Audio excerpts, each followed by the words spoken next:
Antecedentes históricos de la fabricación del cemento. La historia de los conglomerantes y cementos de la construcción se remonta a los tiempos del Antiguo Egipto, seguido por griegos y romanos.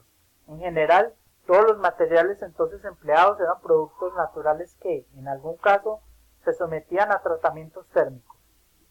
La palabra cemento se aplica a todo tipo de producto o mezcla que presenta propiedades adhesivas y entendemos por conglomerante un compuesto de una o varias sustancias capaces de endurecer al reaccionar con otros productos, a corto o largo plazo. El nombre de cemento como material de construcción tiene su origen en los romanos, que llamaron opus caementum a una obra de mampostería de piedra y un conglomerante de cal viva.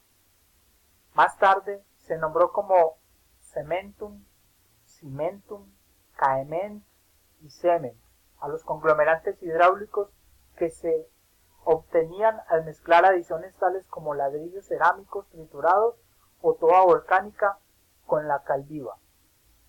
Desde los tiempos de las antiguas Grecias y Roma hasta mediados del siglo XVIII se empleaba la cal como conglomerante para las construcciones. Este conglomerante no posee la cualidad de endurecer bajo el agua cuando se hidrata, es decir, no es hidráulico.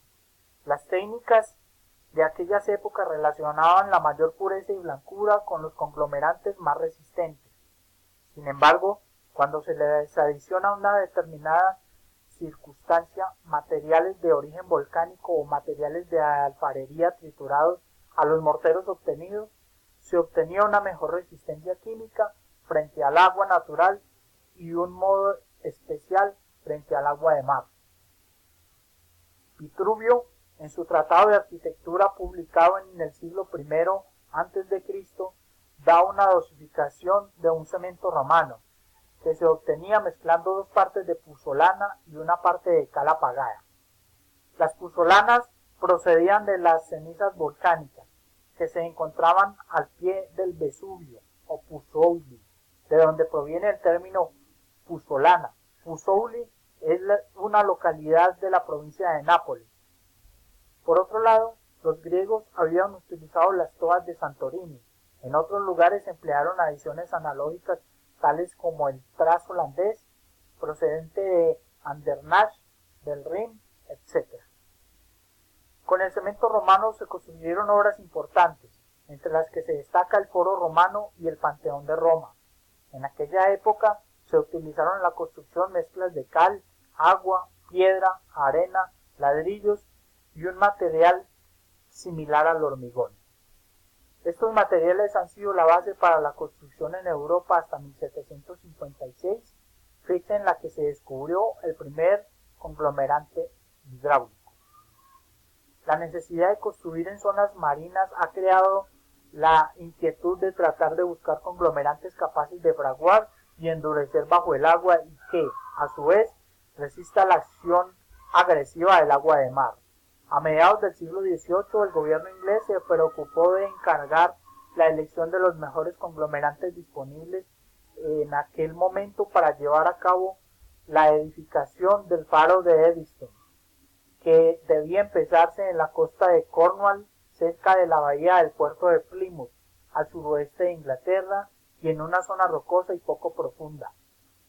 John Smithson llevó a cabo la selección de los materiales del faro de Eddystone, de entre los cuales figuraban cales procedentes de Albertau en Glamorgan, próximo a Plymouth, y de la localidad de Portland.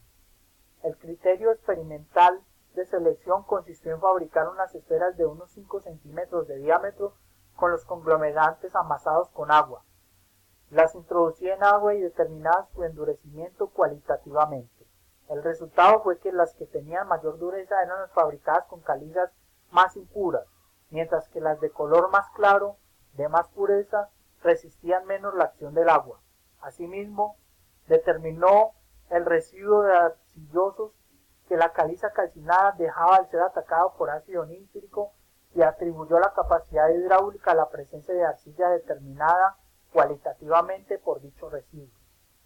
Esta arcilla debía reaccionar de alguna forma con la cal hidráulica obtenida a elevada temperatura para dar compuestos, no determinados aún, que pudieran ser responsables de su comportamiento durable en el agua. Según el químico Wilhelm Michaelis, este descubrimiento es la base del conocimiento moderno de los morteros hidráulicos. En 1756, Smithson publicó estos datos, indicando que esperaba poder obtener un cemento con un endurecimiento análogo al de la piedra de Portland, tan estimada por su solidez y durabilidad. Por entonces, desde los descubrimientos de Smithson, se progresó poco y durante mucho tiempo mantuvieron la supremacía las viejas mezclas de cal grasa y puzzolana, base de los morteros romanos. El material de Smithson estaba formado por una mezcla de cal, puzzolana y yeso que, en realidad, se trataba de un cemento romano mejorado. Gradualmente, se desarrollaron las cales hidráulicas y empezaron a fabricarse algunos cementos naturales, estudiando el comportamiento de varios productos naturales. James Parker fabrica en 1796 en el Reino Unido con el nombre de cemento romano y cemento rápido, un cemento obtenido por cocción a temperatura moderada de calizas arcillosas muy ricas en sílice y alúmina. Louis-Joseph Vicant, químico francés, comenzó en 1812 unas investigaciones sobre las condiciones que daban origen a la hidraulicidad que publicó en 1818. Vicant confirmó los estudios de Smithson y dio el nombre de hidráulicas a este tipo de calizas que endurecían bajo el agua.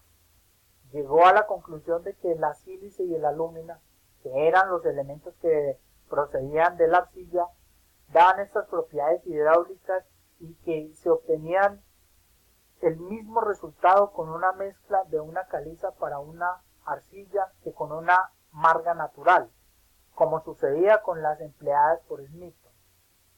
El sistema de fabricación que empleó Vicant fue el de vía húmeda, en el que se mezclan en proporciones adecuadas calizas con arcillas y se muelen conjuntamente en húmedo.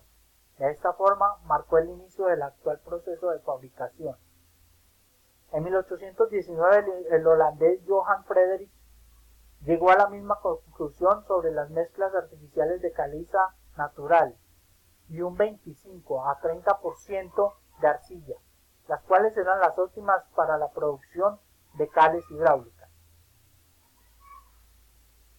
Aspin obtuvo en 1824 una patente en la que figuraba por primera vez el nombre de cemento Portland, dado al producto obtenido por calcinación.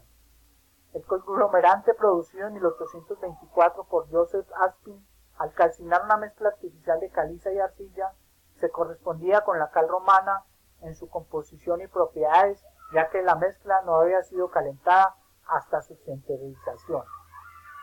William Aspin, el hijo de Joseph Aspin, inició la producción de cemento Portland en 1843, en su recién instalada planta de Rotherhithe, cerca de Londres. Este cemento resultó ser muy superior al cemento romano debido a la mayor temperatura de calcinación que producía una sinterización parcial de la mezcla cruda. El ejemplo más significativo de aplicación es el Parlamento de Londres. Por tanto, William Aspin es considerado el primer productor de cemento Portland moderno. Sin embargo, la base del cemento moderno a escala industrial, con una base más científica, fue establecida en 1844 por Isaac Charles Johnson, al emplear temperaturas suficientemente altas para clinkerizar la mezcla de arcilla y caliza.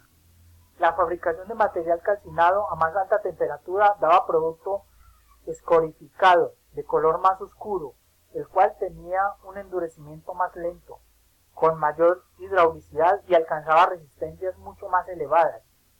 Es decir, observaron que los nódulos sobrecocidos encontrados en los hornos, aunque fraguaban lentamente después de molidos, daban un aspecto mejor que el producto normalmente fabricado.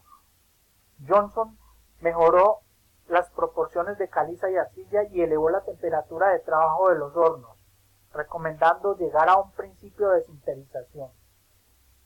Al producto así obtenido se le dio el nombre de cemento Portland, porque en vez de fraguado presentaba un color similar a la piedra de Portland, una caliza oolítica que se extraía en la costa del canal de Portland en Dorchester, al sur de Inglaterra. Este producto, que en un principio fue desechado, no era sino un clinker muy próximo al actual Portland. En 1938, Brunel, en la obra del túnel bajo el Támesis, empleó un conglomerante con el nombre de cemento Portland. El cemento Portland sigue desarrollándose y en 1893 la teoría del fraguado de Chatelier es criticada por Michelies. Ambas teorías son aceptadas en la actualidad y son la base de las teorías de la hidratación del cemento. En Europa, el empleo de cementos naturales, en algunos casos sometidos a tratamientos térmicos primarios, en construcción se remonta a la antigüedad, por ejemplo, mortero romano. El cemento Portland fue patentado en 1824 y es el cemento más ampliamente empleado en nuestros días para fabricar hormigón. En la actualidad existen más de 1.500 fábricas de cemento repartidas por todo el mundo y la producción en el año 2000 fue de unos 1.500 millones de toneladas, mientras que en el año 2011 fue de más de 3.600 millones de toneladas.